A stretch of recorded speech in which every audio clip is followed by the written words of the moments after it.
સમાજમાં ફરી ઉઠ્યો પ્રેમ લગ્નનો મુદ્દો।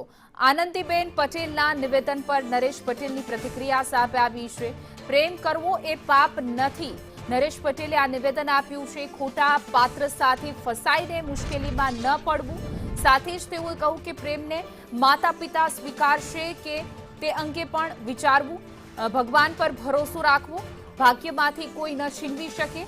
સાથે જ નરેશ પટેલે કહ્યું, 2 દિવસ અગાઉ જ્યારે આનંદીબેન પટેલે નિવેદન આપ્યું હતું પ્રેમ લગ્નને લઈને, ત્યારબાદ નરેશ પટેલનું આ નિવેદન સામે આવ્યું છે।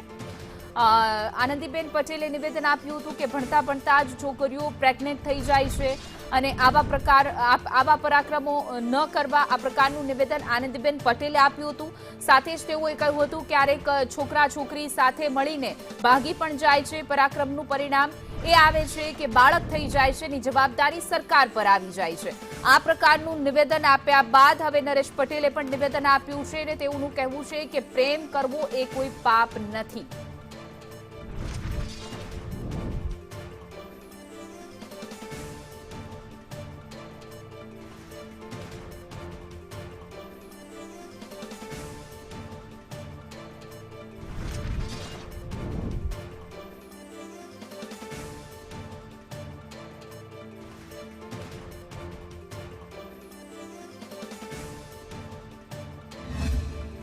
कभी कभी लड़के लड़कियां भाग जाती है ना, और कोई प्रेग्नेंट होकर पकड़ा जाता है, कोई बच्चा को पैदा कर न मायके स्वीकार नहीं करता है न ससुराल, तो इसका माँ बाप कौन? सरकार।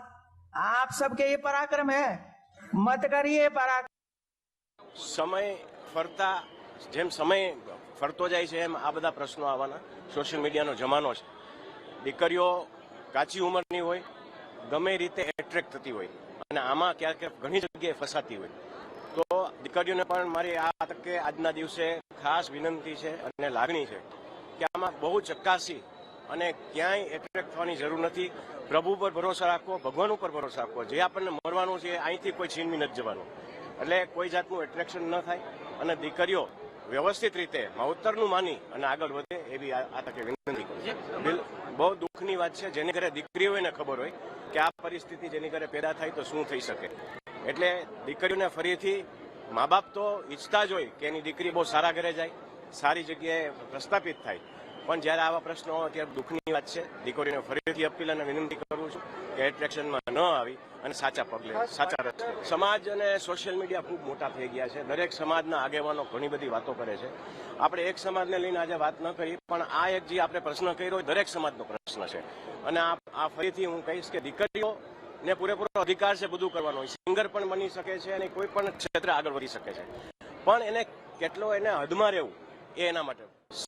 આ ભારત વર્ષની અંદર સૌથી મોટા ગાયિકા કોઈ હોય તો એ લતા મંગેશકર હતા। એ પણ એક દીકરી જ હતા એક જમાનામાં। લતા મંગેશકરને પ્રેરણા રાખી અને